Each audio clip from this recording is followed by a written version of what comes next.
Ma femme infidèle m'a repéré sur une plage après 3 ans de disparition. Elle a pâli en voyant avec qui j'étais. Vengeance. Tu as pris le parti de ta mère traîtresse. Pourrie dans le désordre que tu as aidé à créer. La dalle de béton a manqué le crâne de Declan Morsy de 3 pouces. 23 ans en tant qu'ingénieur en structure, et c'était la fois où il avait été le plus proche d'être enterré vivant. L'ironie ne lui a pas échappé. Il avait validé l'inspection de sécurité de ce tunnel 6 mois auparavant. Bon sang, Declan, la voix de Tommy Fitzpatrick a résonné. Tu es vivant? Je respire encore, a répondu Declan en époussetant sa veste. À 48 ans, il connaissait la différence entre la peur et l'adrénaline. Le trajet du retour a duré plus longtemps que d'habitude. La pluie a transformé la soirée d'octobre en un balai de phares et de feux de stop. Par la fenêtre de la cuisine, il pouvait voir sa femme Camille préparer le dîner. Après 19 ans de mariage, il se sentait toujours reconnaissant de la voir là. Voilà le héros conquérant, a dit Camille alors qu'il entrait. Elle remuait un ragoût de bœuf, ses cheveux au burn relevés. À 45 ans, elle s'était maintenue en excellente forme malgré ses gardes de 12 heures à l'hôpital. Eva a appelé. Elle a eu la promotion. Responsable de compte senior. Elle nous invite à dîner ce week-end. Leur fille aînée avait eu du mal à percer dans le monde du marketing à Philadelphie. La promotion signifiait qu'elle pouvait cesser de s'inquiéter pour ses mensualités de prêt immobilier, celles que Declan complétait discrètement. C'est fantastique. Et Isabelle? Tu sais comment elle est. Elle appelle quand elle a besoin d'argent. Sinon, silence radio. Elle a 18 ans. C'est normal. Normal. La devise non officielle de leur famille. Prêt immobilier normal, frais de scolarité normaux, mariage normal. Declan avait bâti sa vie sur la fiabilité. J'ai failli me faire écraser par une dalle de béton aujourd'hui, a-t-il dit en s'installant à la table de la cuisine. Camille s'est arrêtée, la cuillère à mi-chemin de sa bouche. Quoi? Inspection de tunnel. Un PAN s'est effondré. Ça m'a manqué de quelques centimètres. Ça fait réfléchir à la mortalité. Tu es blessé? Elle a touché sa main. Juste secoué. Mais ça m'a fait réfléchir. Peut-être qu'on devrait prendre ses vacances. Le Costa Rica, tu te souviens? Quelque chose a vacillé sur le visage de Camille. De l'agacement. De la frustration. Disparu avant qu'il ne puisse en être sûr. On ne peut pas se permettre le Costa Rica. Pas avec la situation d'Eva et les frais de scolarité d'Isabelle. On pourrait s'arranger. La vie est courte. La vie est aussi chère. Certains d'entre nous doivent être pragmatiques. Le commentaire l'a piqué. Camille avait enchaîné les gardes, assumant des tâches administratives. Elle était fatiguée, stressée. Après le dîner, Camille s'est retirée dans son bureau pour de la paperasse pendant que Declan zappait. Son expérience de mort imminente l'avait rendu agité. Il est monté à l'étage pour vérifier ses emails. Le téléphone de Camille chargeait sur sa table de nuit. Il vibrait. Declan n'avait jamais été jaloux. En 19 ans, il n'avait jamais vérifié son téléphone ni remis en question ses allées et venues. La confiance était leur fondement. Mais le bourdonnement insistant l'a fait jeter un œil. L'écran s'est allumé. Ce n'était pas son téléphone habituel, mais un second appareil qu'il n'avait jamais vu. Hâte de te voir demain. Chambre 412 au Marriott. Je te raconterai tout. Declan a fixé l'écran jusqu'à ce qu'il s'éteigne. Puis il est resté assis dans l'obscurité grandissante, écoutant sa propre respiration. 23 ans d'ingénierie lui avaient appris l'analyse méthodique des problèmes. D'abord, rassembler les données, formuler une hypothèse, vérifier les conclusions. Les données étaient claires. Camille avait un deuxième téléphone. Quelqu'un nommé W la rencontrait dans un hôtel. Ses récentes nuits tardives, ses gardes supplémentaires. Il est descendu sur la pointe des pieds, évitant la 3e marche qui craquait. Son sac à main était sur le comptoir. À l'intérieur, son téléphone habituel, son portefeuille, ses clés, rien d'inhabituel. Mais ses doigts ont trouvé autre chose. Un reçu d'hôtel glissé dans la poche latérale. Le Marriott du centre-ville, il y a 3 nuits, chambre 412. Declan a photographié le reçu, l'a replacé avec soin. Son esprit d'ingénieur calculait les angles, les contraintes, les points de rupture. Le lendemain matin, Camille est partie tôt. Elle l'a embrassé pour lui dire au revoir. Le même baiser rapide depuis 19 ans. Cette fois, Declan a remarqué des choses qu'il avait manquées. Ses yeux qui n'ont pas croisé les siens, sa voix qui a tremblé quand elle a dit qu'elle travaillerait encore tard. Une autre double garde. Le docteur Klein a programmé une réunion d'urgence du conseil d'administration. Bilan budgétaire. Ne m'attends pas, après son départ, Declan a passé un coup de fil. Fitzpatrick Investigation. Tommy, c'est Declan. J'ai besoin de te demander quelque chose. Tommy Fitzpatrick, son colocataire d'université devenu détective privé. Il prenait un verre tous les quelques mois. Qu'est-ce qui se passe, Dec? Hypothétiquement, si quelqu'un voulait vérifier certaines activités, quelle serait la meilleure approche? Hypothétiquement, tu as l'air d'un homme qui a trouvé quelque chose qu'il aurait préféré ne pas trouver. Retrouve-moi chez Flanagan S après le travail. La journée s'est écoulée dans un brouillard de béton et de mesures. Le soir, il avait formulé une hypothèse, Camille avait une liaison. Flanagan S était bondé de la clientèle habituelle de l'après-travail. Tommy était dans leur box, sirotant une bière et lisant les pages sportives. Tu as une sale mine, a dit Tommy. Je me sens encore plus mal. Declan a commandé un whisky. Sec. J'ai besoin de ton aide. Il a tout raconté à Tommy, le téléphone, le reçu d'hôtel, les nuits tardives. Tommy a écouté en prenant des notes. Dr Klein, c'est Wesley Klein, chef de l'orthopédie au Riverside General. Divorcé il y a 6 mois. Un règlement à l'amiable compliqué. Tu le connais? J'ai entendu parler de lui. Son ex-femme m'a engagé pendant la procédure de divorce. Le type a la réputation de mélanger les affaires et le plaisir. L'hôpital le surveille depuis le divorce. J'ai besoin de savoir avec certitude, Tommy. J'ai besoin de preuves. Des preuves pourquoi? Un divorce? Peut-être. Ou peut-être que j'ai juste besoin de savoir jusqu'où ça va. Tommy a étudié son visage. Dec, tu ne penses pas clairement. Tu es blessé et en colère. Ne fais rien de stupide. Définis le stupide. Tout ce qui te fait atterrir en prison ou mort. La vengeance est un luxe que la plupart des gens ne peuvent pas se permettre. Je serai prudent. Parole célèbre. Cette nuit-là, Declan est resté éveillé, écoutant la respiration de Camille. Elle était rentrée après minuit, marmonnant quelque chose à propos de la réunion du conseil. Dans l'obscurité, il pouvait sentir le savon d'hôtel sur sa peau. Il a attendu que sa respiration devienne régulière, puis s'est extirpé du lit. Le deuxième téléphone chargeait. Declan a fait défiler les messages. La conversation brossait un tableau clair. Wesley Klein courtisait Camille depuis des mois, depuis son divorce. Les messages passaient de la courtoisie professionnelle à des arrangements explicites. Chambre d'hôtel, restaurant, détails intimes qui ont retourné l'estomac de Declan. Mais c'est le ton qui l'a le plus blessé. Camille semblait différente. Enjouée, aguicheuse, vivante d'une manière qu'elle n'avait pas été avec lui depuis des années. Elle qualifiait Wesley de « brillant, aidé et excitant ». Elle se plaignait de sa vie de famille ennuyeuse et de son mari prévisible. Declan a fait défiler des mois de messages, documentant tout. Le plus récent l'a fait pâlir. « Wesley, ton mari se doute de quelque chose ?» Camille, non, il est complètement inconscient. Il ne remarquerait probablement même pas si je déménageais. Wesley, peut-être qu'il est temps que ça arrive. Camille, pas encore. Je dois d'abord sécuriser mes finances. Il a tout bloqué sur des comptes joints. Wesley, je peux t'aider avec ça. Je connais des gens. Camille, parlons-en demain.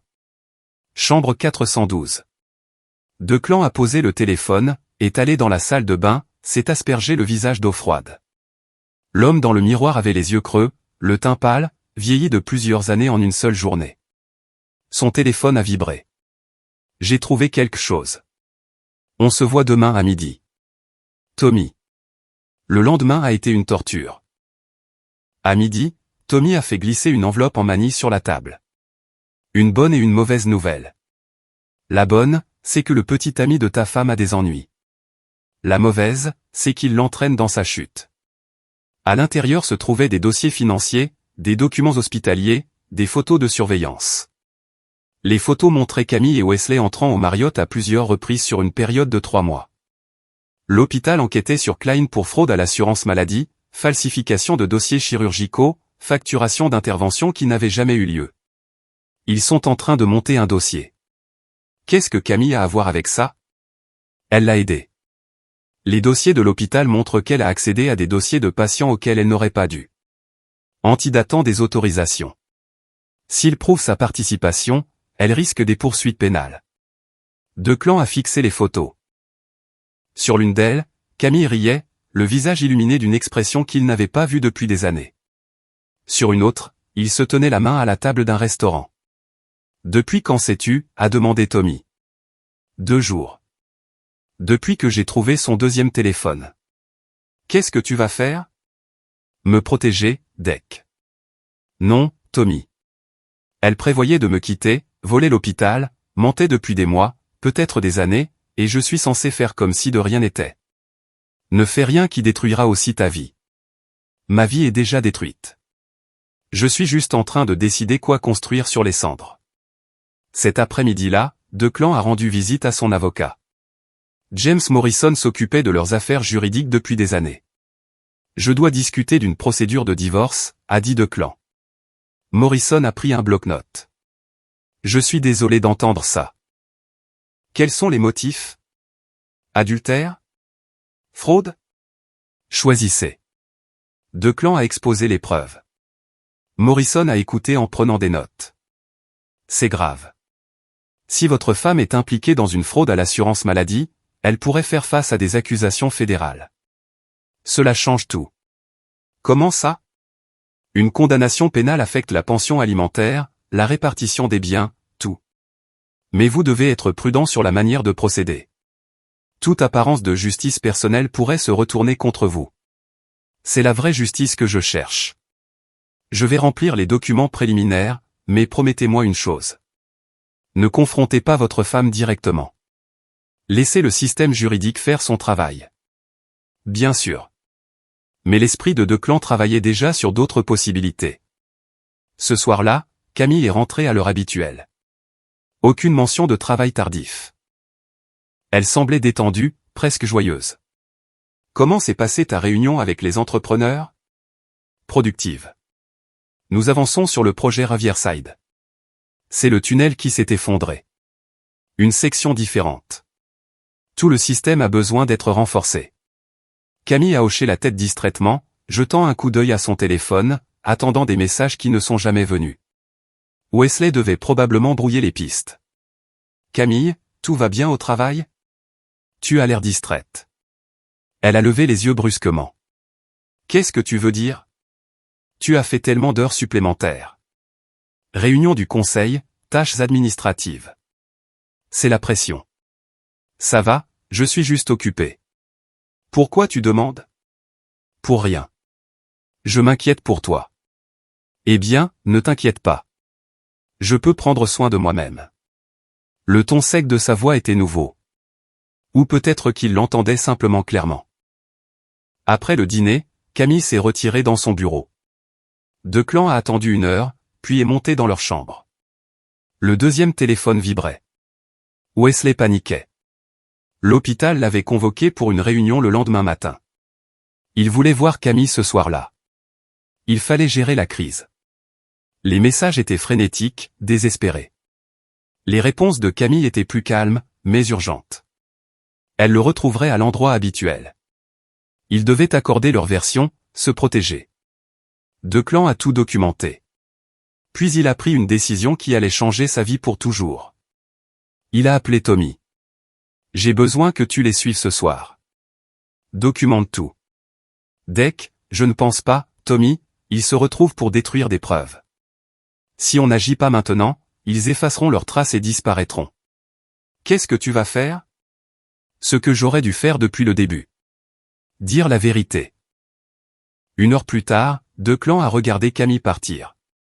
Elle avait dit qu'elle allait voir sa mère, mais il savait qu'elle se rendait au Marriott. Il a attendu 10 minutes, puis a passé son premier appel. Sécurité de l'hôpital. Ici Declan Morisi. Je dois signaler une suspicion de fraude à l'assurance maladie impliquant le docteur Wesley Klein et l'infirmière administratrice Camille Morsy. Le directeur de la sécurité a écouté Declan expliquer ce qu'il avait découvert. Irrégularité financière, accès non autorisé, fraude à la facturation systématique. Il avait des documents. Nous aurons besoin que vous veniez demain matin. Apportez tout. Le deuxième appel était à la ligne d'assistance du FBI pour la fraude aux soins de santé. Le troisième était pour Eva. Papa, qu'est-ce qui ne va pas? Il est presque minuit. J'ai besoin que tu rentres à la maison. Il y a quelque chose d'important dont nous devons discuter. Maman va bien? Ta mère va bien, mais notre famille est sur le point de faire face à des défis. J'ai besoin que toi et ta sœur compreniez avant de la prendre par quelqu'un d'autre. Tu me fais peur. Je suis désolé, ma chérie, mais tout ce que je fais, c'est pour protéger cette famille. Peux-tu venir en voiture demain? Oui, je peux être là pour midi. Merci. Et Eva, je t'aime. Souviens-toi de ça. Peu importe ce qui se passera ensuite. Le quatrième appel était au dortoir d'Isabelle. Elle a été moins réceptive, agacée d'être réveillée, méfiante, mais elle a accepté de rentrer. Le dernier appel de Declan était pour sa mère. Martha Morsy, 72 ans, vive, pleine d'opinion, le centre moral de la famille. Declan, qu'est-ce qui ne va pas? Maman, je dois te dire quelque chose à propos de Camille. Il a tout expliqué. Martha a écouté, posant occasionnellement des questions pointues qui révélaient à quel point elle s'était doutée de quelque chose. Je ne lui ai jamais fait confiance. Trop lisse, trop charmante. Ton père disait toujours que les jolies paroles sont comme de la peinture fraîche. Elle cache la pourriture. Je l'aimais, maman. Je l'aime encore. L'amour ne suffit pas quand il y a trahison. Qu'est-ce que tu vas faire? Ce que papa aurait fait. Me battre pour ce qui est juste. Bien. Et Declan, ne la laisse pas te prendre les filles. Elle pourrait te reprocher de briser la famille, mais les liens familiaux sont plus forts que l'eau, et la vérité est plus forte que les mensonges. Camille est revenue à 2 heures du matin, se glissant silencieusement à l'intérieur. Elle s'est déshabillée dans la salle de bain et s'est glissée dans le lit. Comment va ta mère? A-t-il demandé doucement. Quoi? Camille s'est raidie. Tu as dit que tu allais voir ta mère. Comment va-t-elle? Elle va bien. Elle avait juste besoin d'aide avec son ordinateur. À minuit? C'est une noctambule. Tu sais ça. Declan ne savait rien de tel. La mère de Camille se couchait à 21h tous les soirs. Mais il n'a pas contesté le mensonge. Bonne nuit, Camille. Aucun des deux n'a beaucoup dormi. Le matin a apporté un ciel gris et les premières gelées. Camille a pris sa douche et s'est habillée pour le travail. Je risque d'être encore en retard ce soir. La situation avec le client se complique. J'en suis sûr. Quelque chose dans son ton l'a fait le regarder brusquement. Qu'est-ce que ça veut dire? Rien. Juste que les complications au travail ont tendance à devenir compliquées. Elle l'a fixé, puis a attrapé son sac. Je t'appellerai plus tard. Après son départ, Declan s'est rendu à l'hôpital. Le directeur de la sécurité l'attendait avec le conseiller juridique de l'hôpital et un agent du FBI. Monsieur Morsy, nous comprenons que vous avez des informations sur des pratiques de facturation frauduleuses. Pendant 3 heures, Declan a tout exposé. Accès non autorisé, code falsifié, fraude systématique. Il a fourni des copies des relevés téléphoniques, des documents financiers, des photos de surveillance. Ce sont des preuves substantielles. Nous devrons agir rapidement avant qu'ils ne détruisent la documentation. Que se passe-t-il maintenant? Mandat de perquisition, ordinateur, téléphone, dossier financier. Probablement des arrestations d'ici la fin de la semaine. Et ma femme? Ça dépend de son implication. Si elle suivait les ordres, une mesure disciplinaire. Si elle était une participante active, des accusations fédérales. Il y a autre chose. Ils se rencontrent régulièrement pour coordonner leurs activités. Chambre 412 au Marriott du centre-ville ce soir, probablement vers 20h. L'agent du FBI a pris une note. Nous mettrons en place une surveillance. Declan est rentré chez lui pour attendre ses filles. Eva est arrivée la première, sa confiance remplacée par l'inquiétude. Papa, qu'est-ce qui se passe? Assieds-toi, ma chérie. Nous devons parler. Isabelle est arrivée 1 heure plus tard, toujours en sweat d'université, ayant l'air de vouloir être n'importe où ailleurs. J'espère que c'est important. J'ai un devoir à rendre lundi. C'est important. Assieds-toi. Il leur a tout raconté. La liaison, la fraude, l'enquête. Eva a écouté avec une horreur croissante. Isabelle est restée assise dans un silence de pierre. Alors, tu divorces de maman? A dit Eva. Oui. Parce qu'elle a triché. Parce qu'elle a trahi notre famille de toutes les manières possibles. C'est n'importe quoi, a dit soudain Isabelle. Tu détruis notre famille parce que tu es jaloux. Je ne détruis rien. C'est ta mère qui l'a fait quand elle a choisi de mentir, de voler et de tricher. Peut-être qu'elle n'aurait pas triché si tu n'étais pas si ennuyeux. Les mots l'ont frappé comme un coup physique. Eva a eu un hoquet de surprise, mais Isabelle a continué, tu te crois si noble, mais tu n'es qu'un lâche. Maman mérite mieux que de passer sa vie avec quelqu'un qui ne peut même pas se permettre de l'emmener en vacances. Isabelle, arrête, a dit Eva. Non, je n'arrêterai pas papa, tu es pathétique. Tu restes assis là avec tes feuilles de calcul et ton travail ennuyeux, et tu te demandes pourquoi maman a cherché de l'excitation ailleurs. C'est toi qui l'as fait fuir. Je vois. Et maintenant, tu essaies de détruire sa carrière parce que tu ne supportes pas qu'elle ait trouvé quelqu'un de mieux. Quelqu'un de mieux? Quelqu'un qui vole les malades? Tu ne sais pas ce qui s'est vraiment passé. Tu fais des suppositions. J'ai des preuves, Isabelle. Des preuves documentées. Alors tu es malade d'espionner ta propre femme. Eva a tenté d'intervenir, mais Isabelle était lancée, sa droiture de jeune de 18 ans se transformant en quelque chose de cruel.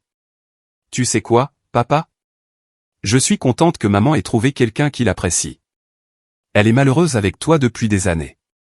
On l'a tous vu. Nous, maman, moi, Eva, même grand-mère Martha. On a toutes parlé de la façon dont tu la retenais, de comment elle méritait mieux. Grand-mère Martha a même suggéré à maman de chercher quelqu'un qui pourrait la rendre heureuse. Le monde s'est dérobé sous ses pieds. Grand-mère Martha a dit ça? Elle a dit que le mariage, c'était trouver la joie, pas se contenter de la sécurité. Elle a dit que maman devrait expérimenter, voir ce qu'il y avait d'autre. Et qu'as-tu dit à ta mère? Je lui ai dit de foncer. Je lui ai dit que la vie était trop courte pour la gâcher avec quelqu'un qui ne pouvait pas la rendre heureuse.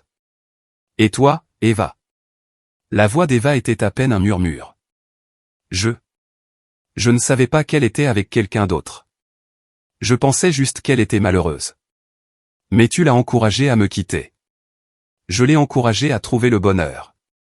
Je ne savais pas qu'elle commettait des crimes. De Clan s'est levé lentement, se sentant lourd et vieux. Je veux que vous partiez toutes les deux. Papa, a commencé Eva. Non. Vous avez clairement exprimé vos positions. Vous pensez que je suis ennuyeux et pathétique. Vous pensez que votre mère mérite mieux. Vous l'avez encouragée à trouver ça ailleurs. Alors maintenant, vous pouvez vivre avec les conséquences. Qu'est-ce que tu veux dire? A demandé Isabelle, son défi vacillant. Je veux dire que vous êtes livré à vous-même. Fini l'aide pour ton prêt, Eva. Fini les frais de scolarité pour toi, Isabelle. Vous voulez soutenir les choix de votre mère? Soutenez-vous vous-même. Tu ne peux pas faire ça, a dit Isabelle. Je peux faire exactement ça. J'ai déjà appelé la banque. Le supplément pour le prêt d'Eva s'arrête immédiatement. Isabelle, les frais de ton prochain semestre sont dus en janvier. Trouve ton propre financement. Ce n'est pas juste, a dit Eva, les larmes commençant à couler. Nous sommes tes filles. Vous êtes les filles de votre mère. Vous l'avez clairement fait savoir. Maintenant, vous pouvez choisir avec quels parents vous voulez vivre. Papa, s'il te plaît, a dit Eva. Je suis désolé. Je ne voulais pas dire. Tu as pensé chaque mot. Toutes les deux. Ne vous attendez pas à ce que je paie pour le privilège d'être insulté et trahi. Le visage d'Isabelle était devenu pâle. Tu vas vraiment détruire notre famille pour ça? Je n'ai pas détruit notre famille. C'est votre mère qui l'a fait. Je décide juste qui ramassera les morceaux. Il s'est dirigé vers la porte d'entrée et l'a ouverte. Je veux que vous soyez toutes les deux hors de ma maison. Vous pouvez rester avec votre mère, ou votre grand-mère, ou votre précieux docteur Klein. Mais vous ne pouvez pas rester ici. Eva pleurait ouvertement. Papa, s'il te plaît. Je suis désolé. Je n'avais pas compris. Tu avais parfaitement compris. Tu ne pensais juste pas qu'il y aurait des conséquences. Mais j'ai besoin d'aide pour le prêt. Je ne peux pas me le permettre. Alors tu perdras la maison, ou tu demanderas à ta mère de t'aider. Elle prévoyait de me quitter de toute façon, n'est-ce pas? Elle a dû mettre de l'argent de côté pour sa nouvelle vie. Isabelle s'est levée, la mâchoire serrée avec une obstination d'adolescente. Très bien. On n'a pas besoin de toi de toute façon. Maman sera tellement plus heureuse sans toi. Je suis sûr qu'elle le sera, depuis sa cellule de prison. Elle ne va pas aller en prison. Tu essaies de nous faire peur. La fraude fédérale à l'assurance maladie est passible d'une peine minimale de 5 ans. La fraude électronique en ajoute 5. Le complot en ajoute 5. Ta mère risque au minimum 15 ans, en supposant qu'elle coopère. La couleur a quitté le visage d'Isabelle. Tu mens. Je suis un ingénieur, ma chérie. Je ne mens pas sur les faits. Eva sanglotait. Papa, s'il te plaît. Ne peut-on pas arranger ça? Ne peut-on pas être une famille? Nous étions une famille. Puis vous avez toutes décidé que je n'étais pas assez bien. Maintenant, vous devez vivre avec cette décision. Il se tenait près de la porte ouverte, attendant. Après un long moment, Eva a rassemblé son sac et ses clés, toujours en pleurant. Isabelle a suivi, le visage figé dans une haine provocante. Je ne te pardonnerai jamais pour ça, a-t-elle dit en passant. Je ne vous pardonnerai jamais non plus. Alors, nous sommes quittes. Il a fermé la porte et s'est dirigé vers la fenêtre de la cuisine. Il les a regardés se disputer à côté de la voiture d'Eva, décidant probablement où aller. Finalement, elles sont parties ensemble, laissant Declan seul dans la maison qu'il avait achetée pour sa famille. Il s'est versé un verre et s'est assis à la table de la cuisine.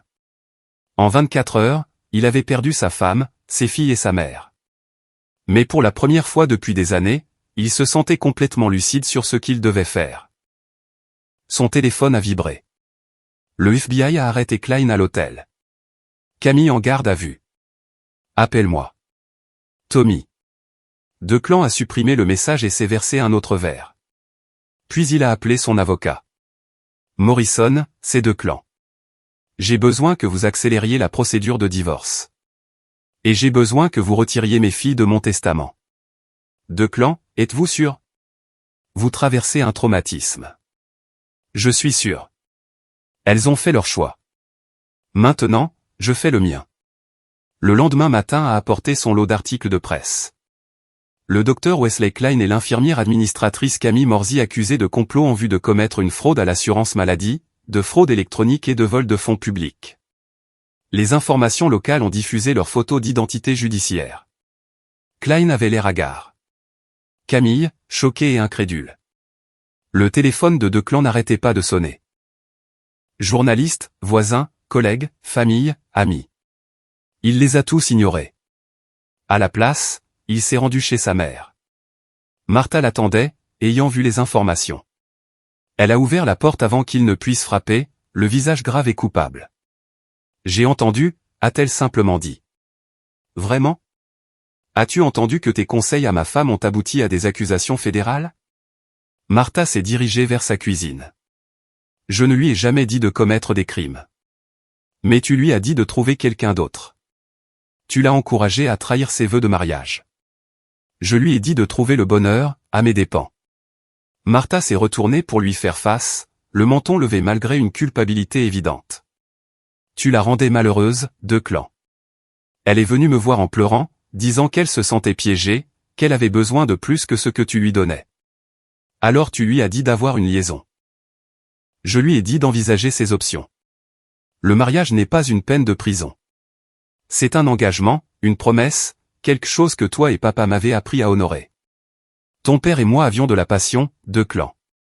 Nous avions du feu. Toi et Camille aviez la routine. Les mots l'ont blessé profondément car ils contenaient une part de vérité. Declan avait bâti son mariage sur la stabilité, la fiabilité, la confiance. Alors mes filles étaient au courant. Elles savaient que tu encourageais leur mère à me quitter. Le visage de Martha s'est légèrement décomposé. Elle s'inquiétait pour vous deux. Les filles t'aiment. Drôle de façon de le montrer.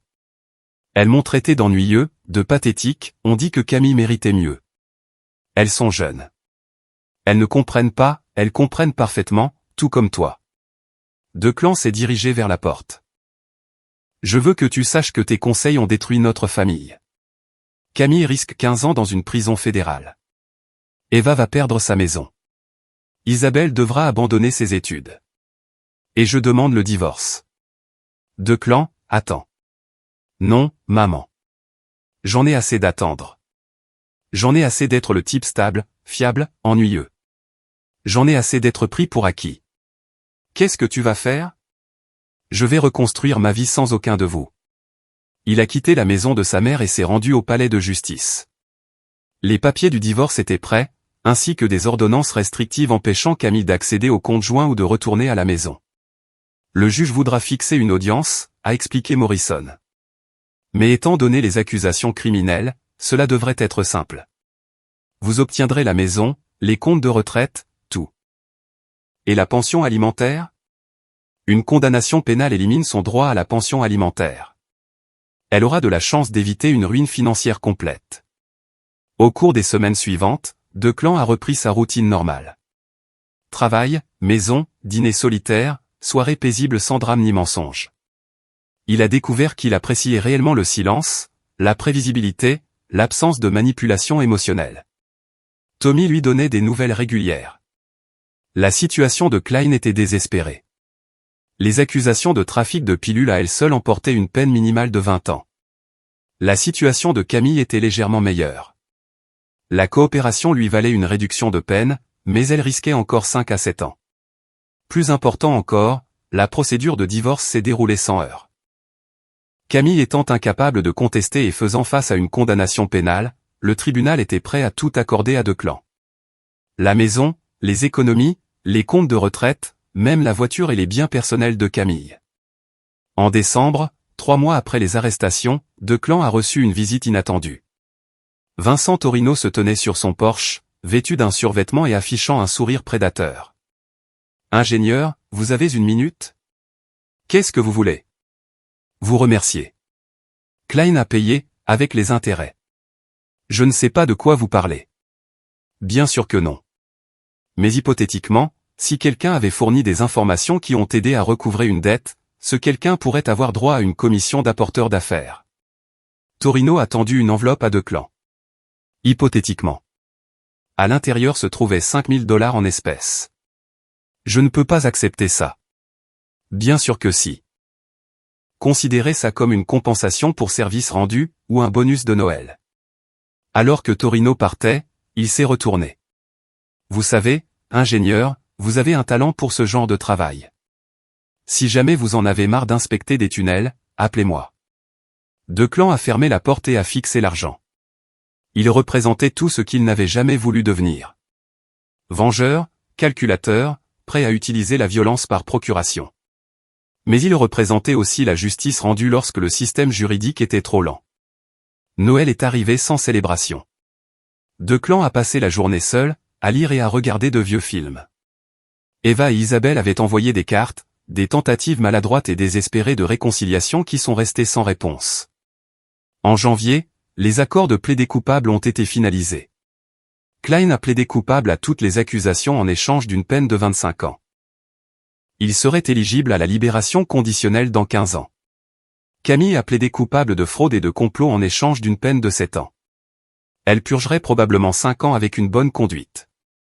Le divorce a été finalisé la même semaine. Declan est sorti du palais de justice en homme libre. Légalement et financièrement indépendant, lié à personne et responsable de personne, sauf de lui-même. Le printemps est arrivé avec de nouveaux projets de construction et des jours plus longs. Declan s'était installé dans sa routine. Travail, dîner solitaire, promenade du soir, projet du week-end. Il avait perdu 15 kilos et gagné un sentiment de détermination qu'il n'avait pas ressenti depuis des années. Tommy est passé un soir avec des nouvelles. Klein est mort. On l'a trouvé dans sa cellule ce matin. Apparemment un suicide. Ne coulant avec un drap. Declan n'a rien ressenti, si ce n'est une légère curiosité. Un mot d'adieu. Rien d'officiel.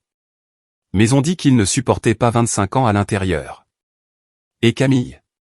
Elle purge toujours sa peine. Prisonnière modèle. Elle pourrait sortir dans 4 ans.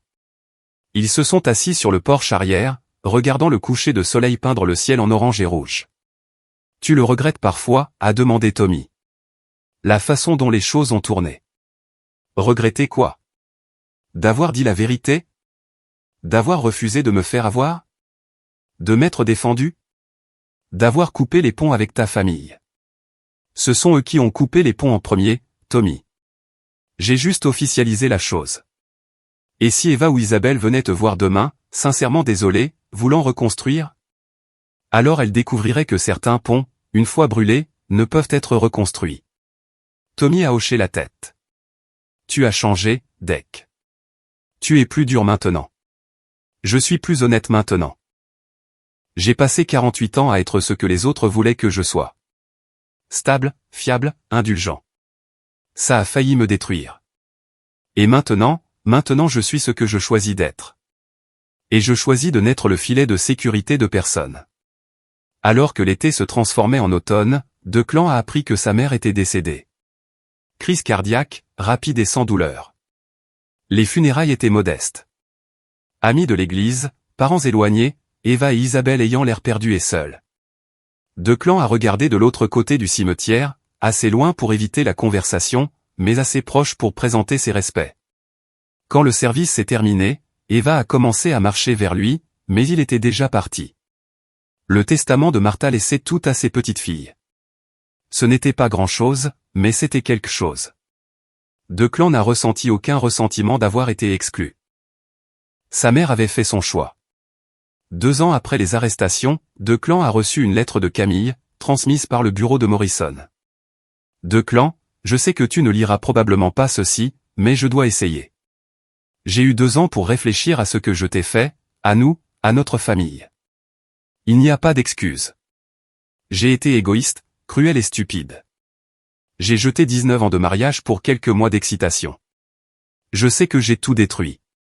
Je sais que les filles me reprochent de t'avoir perdu. Je sais que j'ai ruiné leur vie autant que j'ai ruiné la nôtre. Mais j'ai besoin que tu saches que je n'ai jamais cessé de t'aimer, même quand je te trahissais. Wesley est mort. Il n'a pas pu faire face aux conséquences. Je pense à ça tous les jours. Comment notre égoïsme a conduit à tant de destruction. Je n'attends pas de pardon. Je ne le mérite pas. Mais je veux que tu saches que je comprends maintenant ce que j'avais, ce que j'ai jeté. Tu étais le meilleur homme que j'ai jamais connu, et j'étais trop stupide pour l'apprécier. Les filles demandent de tes nouvelles parfois. Elles luttent, mais elles survivent. Eva a perdu sa maison, mais a trouvé un appartement plus petit. Isabelle a terminé ses études grâce à des prêts et des bourses. Elles regrettent toutes les deux ce qu'elles ont dit. Elles t'aiment toutes les deux. Je serai libéré l'année prochaine. Je ne sais pas où j'irai ni ce que je ferai. Je sais juste que je passerai le reste de ma vie à regretter ce que je t'ai fait. Je t'aime. Je t'ai toujours aimé. Camille Declan a lu la lettre 2 fois, puis l'a passée dans son destructeur de documents. L'amour sans loyauté n'était que des mots. Le regret sans conséquence n'était que du sentiment. Il s'est versé un verre et s'est assis sur son porche arrière, regardant le soleil se coucher sur la ville qu'il avait passé sa carrière à protéger. Au loin, il pouvait voir les lumières du tunnel de Riverside, plus fortes qu'elles ne l'avaient jamais été. Certaines structures pouvaient être réparées. D'autres devaient être complètement démolies et reconstruites depuis les fondations. Declan avait choisi la démolition. 3 ans après les arrestations, par un froid matin de février, Declan inspectait un pont en centre-ville quand il a vu Eva. Elle sortait d'un café, l'air plus âgée, mais plus confiante.